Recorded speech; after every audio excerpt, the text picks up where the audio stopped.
Thank you so much for joining us. A year ago when we were talking, your stock was at a low after having had a pretty good IPO, and the street investors seemed a little uncertain about what was really going to be next, whether a diabetes app maker could really scale this thing.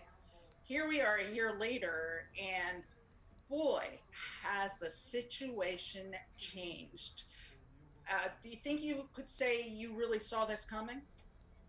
Well, I will say that we were always confident in the business that we were building and the value that we were delivering. You know, it's interesting when we did the IPO. Part of the reason you do an IPO is a branding event. Part of the reason is to create a new category, and the category we were trying to create was something called we wanted to apply health signals, so applied health signals. And what that really meant was a new kind of company. You know, when we first came out, some of the investors saw us as a data science company. Some saw us as a strip and meter company. Some saw us as a coaching company. And what we really were trying to create was this applied health signals company that was a new and different experience for people who had chronic conditions. It was a way to empower those people. So we always knew there was value there. Our members knew that, our clients knew that, and it took a little time for the street to understand. And I will give you credit because from the time that we talked, you mentioned that was the low point of the stock. It's been nothing but up from that point. And I think it was also helped by the fact that we performed. So every quarter that we've been public, Livongo has meet and exceeded the expectations and raised guidance. And when you do that once, sometimes people say, oh, well, that's nice. When you do it consistently, they start to understand that this SaaS-based recurring revenue model we have is really something special. But you also have to admit that we suddenly had this giant exogenous event in the COVID pandemic that has put the issue of telemedicine and having things digitally much more in the forefront. I mean, I would argue that we've been talking about this for 10 years. And in the first 10 weeks of the pandemic, we saw the potential really explode. And that was no less true for you. That's true. Look, there's no one who should underestimate the acceleration that occurred. I will say that many of these companies, including Livongo, were already growing pre-pandemic at a very rapid rate. For us, well in excess of 100%. And so the pandemic served to not only secure that growth, but to accelerate that growth. And it exposed a lot more people. You know, folks with chronic conditions like diabetes or hypertension or weight management issues or even mental health, they're not more likely to get COVID. But if they get it, it's much more dangerous. And if you look at the stats, 78% of all the ICU admissions were people with pre-existing or chronic conditions and 90% of the deaths.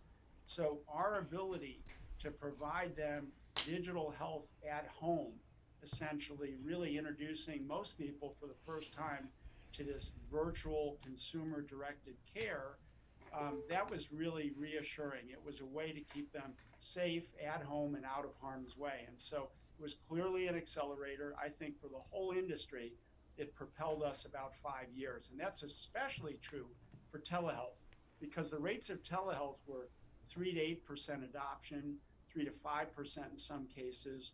And now I think we're going to settle in at 10 times that number. And similarly, our rates were already 10 times that number, and we're seeing an increase from a Livongo standpoint. So you are seeing an increase, you are growing, you are sort of at the heart of where people are seeking care. But as we look at your logo, now you have merged with Teladoc. I know you've told the story before, but I'd really like to hear how this happened. Was this something that you were thinking about along the way, that eventually you'd need to merge with a larger partner? Or again, is it really just the fact that we're in this whole new era that made you think we need to do something different? Well, so it's a great question because we were, as you might expect, we were looking at what's next. All good companies do that. And we had a team focused, and including outside consultants, that we're focused working with our leadership team and with our board to say, what should we do next? What are we missing? And we started to get calls in the middle of the night and all hours of the day, and people would call and they'd say to us, and these are our members, they'd say things like, I have a sinus infection. And so we'd say, why are you calling us? And they said, well, you're the only ones who pick up the phone in the middle of the night. Hmm. You're the only ones who care, and you're the only ones who we trust. And so we started to say, how do we serve the whole person? Well, we should have that capability for our members. So as we looked around, we said, well, we need a telehealth capability, and we were looking around and evaluating. At the same time, I think Teladoc, Jason and his team were looking and saying 60% of our visits are not related to the common stuff that you go and see a physician for. So there's an opportunity to actually manage whole populations, manage people with chronic conditions, and do that more effectively. So they were looking to fill a hole. We were looking to fill a hole. When we came together, all of a sudden we said, this is the industrial logic behind this is unbelievable. There's almost no overlap from a product standpoint. There's only 25% customer overlap, which I was really surprised about. Hmm. We were looking to go international. They're already international in more than 50 countries. And so everything about it fit. And we said we could do what I've always dreamed about, which is take our million members who use at least one of our product and get that to access that to their 70 million people who have access to Teladoc. So it just made all the sense in the world, and it fit with our goals of how do we empower more people with chronic conditions to live better and healthier lives. So once we started to talk about that, once our senior team started to talk about it. But let's backtrack a minute here. I mean, when you said that you were getting calls in the middle of the night, I envisioned Jason and other companies calling you saying, "Hey, we've got to do something."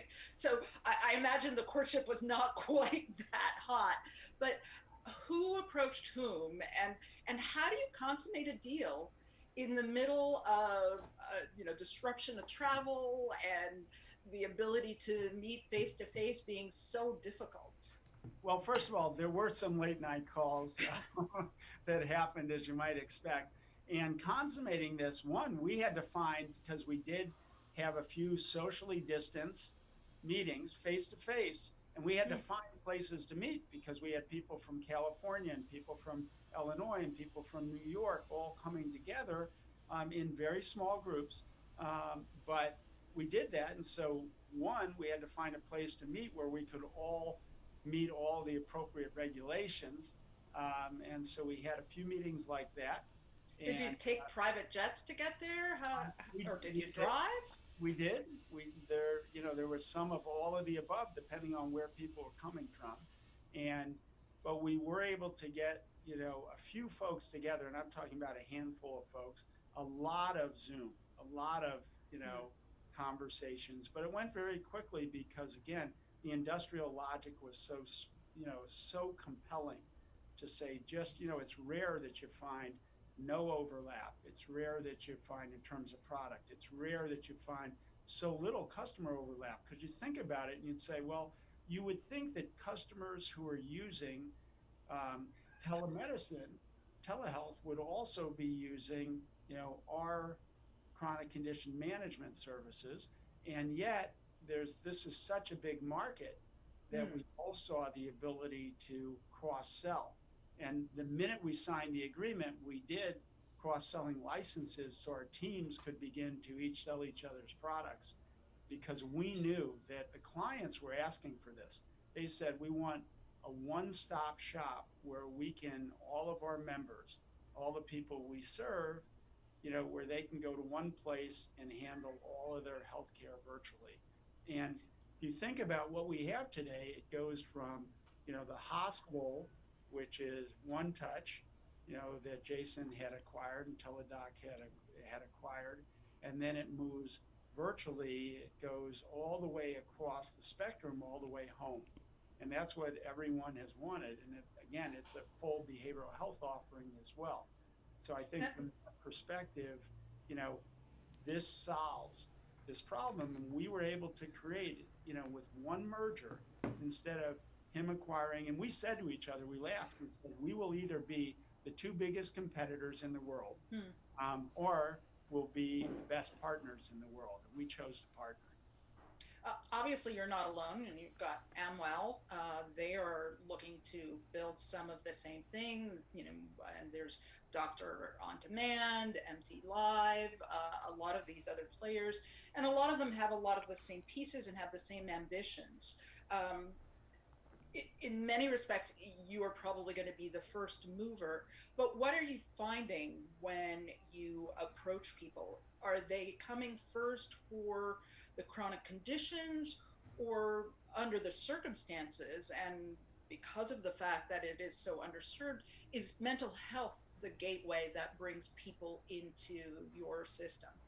Well, the beauty is it's all the above. And however they enter, some may enter through the mental health piece, and that's going to become, with this pandemic, one of the biggest challenges of all, which is having destabilized so many people and put Hmm. so much stress and anxiety on our population in whole.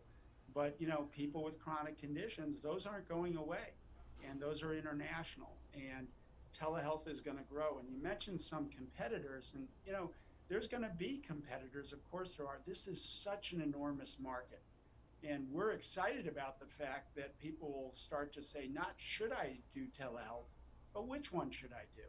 And not should I do 5 to 8%, but how do I rethink my entire delivery system to make it easier for consumers and safer? Now, just mention one thing that I think is really fascinating. If you go back to travel agents, and you used to go to a travel agent, and along the way, when digital came along and Travelocity and other services, some of the travel agents actually started using digital because it was so good. Hmm. And so even though they were booking for you, they were using the same service you could use.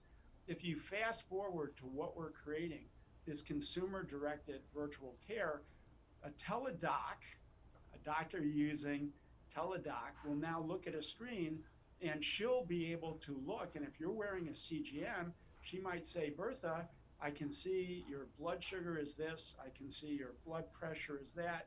This morning you were on the scale. You're in great, you're in perfect shape. And I can see the trends, and all that will be on their screen. So in the future, that virtual visit, in some respects, will be actually more informated, more valuable than a doctor seeing you in the office, because this information will be personalized and presented. And the data science behind that, courtesy of our AI engine, will come together. And so this future is getting created very quickly. And I think, unlike some of the competitors you mentioned, we have the ability today to deliver at scale, and no one else really does. In fact, interestingly, when you look at Teladoc and you look at the performance during the pandemic, I think Teladoc's the only organization that was able to scale without Hmm. any kind of disruption.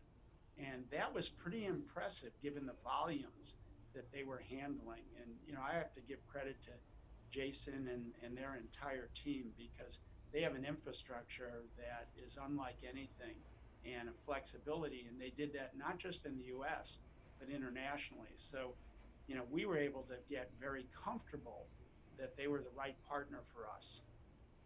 As I mentioned earlier, I don't think I'll ever play poker with Jason Gorvik because we spoke with him a week before this deal was announced, and he was talking then about, we'd like to be able to offer more of something that is continuing care, more of a whole thing without really giving an inkling as to whether there'd be an acquisition. But you mentioned a doctor, and one of my neighbors is a doctor, and she just feels overwhelmed that they've added telehealth now to her docket. She needs to, her patients are texting her all hours of the night, and she just feels as though she keeps getting more added to her playbook, but it's just adding more work. How do you work with doctors to make sure that you're getting all of this data, but it's manageable for them, and they're not just getting a lot more work that's just going to burn them out even more? Well, I think again, it's a big challenge, and we've not done right by our physicians, and so many of them are so dedicated. So we see a future where we'll be able to say that, one, we're going to keep them safe. No doctor wants a patient walking through the door and saying, I have coronavirus. That's not safe for our doctors. We learned about that. So, one, to the extent that they can more efficiently deal with patients, with people who they see, one, we want to do that. We want to enable that. Two, we don't want to give them more data.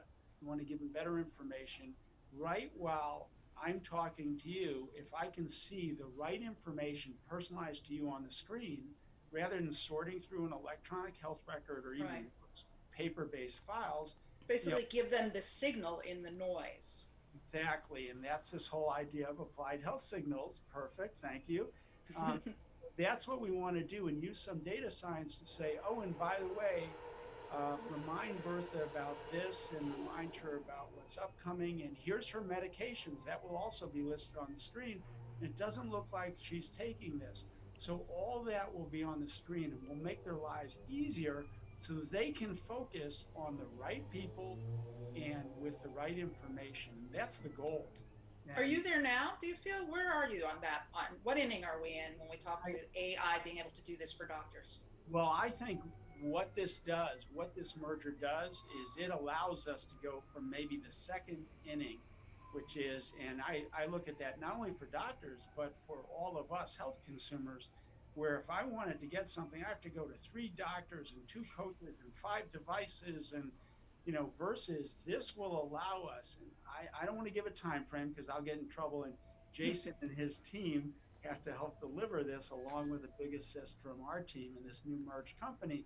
But I think we're very close to being able to have a physician look at a screen and have her be able to say, this is all the relevant information presented to me. Here are the relevant insights that I have. And I think that future is coming very, very quickly. And that's what this merger allowed us to do. Could we have assembled it? Could he have gone out and bought companies? And Hmm. we went out and bought companies and done all that. Or we could have done this at a scale that no one's ever seen much, much more quickly. And I think the people who understand that we're creating a real new future of healthcare that's going to be better for doctors, really important, and better for all of us, the health consumers who are lucky enough to get the benefit of their knowledge and services.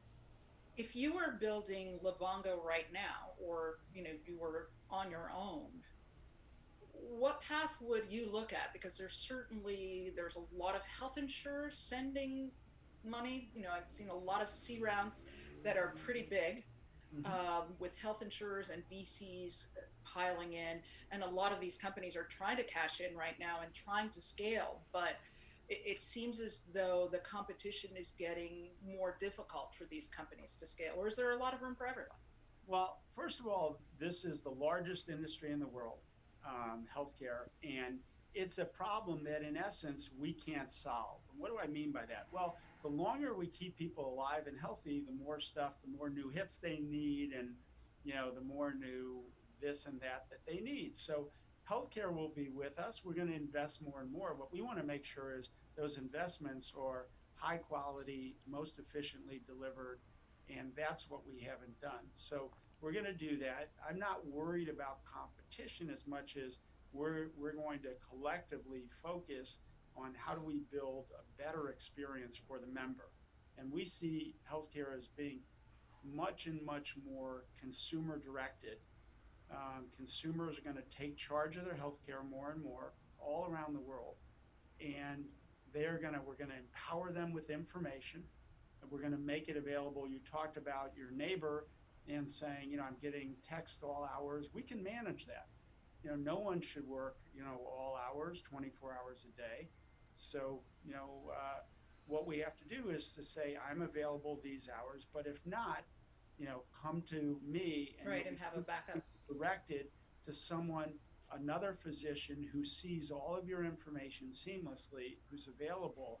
And we're going to free up some time from, none of these well-educated physicians want to see the fourth flu shot of the day. They just don't. We're not using them wisely. So let's get them to do what they trained in medical school to do and focus them on real challenges, including moving from this one to one to a one to many, where I can look at a population and say, here's three people that I want to proactively talk with because I can see the trends. And that's what we're going to create with this new merged company. So, we couldn't be more excited about what we think is coming and kind of creating the future of healthcare. Well, we couldn't wrap up without overrated and underrated. So, given all that we've seen happen over the last 7 months, what would you say is underrated about telehealth right now? I think what's underrated is the impact that telehealth is actually going to have. We always like to hear that technology is overrated in the short term and underrated in the long term. And I think this is a perfect example. I think telehealth will drive consumer directed virtual care across the entire economy. I had a patient say to me, you guys talk a lot about telehealth, but I can't get an OBGYN exam via telehealth. Maybe a checkup, but not an exam. What do you think at this point is being overrated or overhyped about telemedicine? Well, I don't think there's a lot that's overhyped about it, but I do think that it won't ever replace the hands-on impact of a doctor. And so I think what we're going to have is a combined system that combines technology and humanity, that combines empathy and all of the digital aspects of this. And so I think we're not talking about replacing doctors. We're actually talking about empowering doctors and their patients, their health consumers, to both work together in a new and seamless way. And that's really the magic that we're going to see. And when it comes to big tech companies in healthcare, do you think that's been overrated or underrated? Well, I think that's overrated. We've heard for so long that, a name the company is going to come along and everything, they're going to do everything in healthcare. And I think what we've seen is the tech companies have found out how complex navigating our healthcare system is, how much people value their privacy and how much they value the interactions. And so I think that's been overrated. They have a role to play, but I don't think it's going to be the dominant role. And I think we're going to use technology to empower health consumers and physicians and create a much better experience, one that we've never seen before. Glenn Tillman, let's end it on that note. And it's been great talking to you. We'll see how things turn out here a year from now, perhaps, as this continues to evolve. It really is the era of telehealth, I think. Well, thank you very much. It's always great to talk to you and to hear your great questions and your insights. So thank you.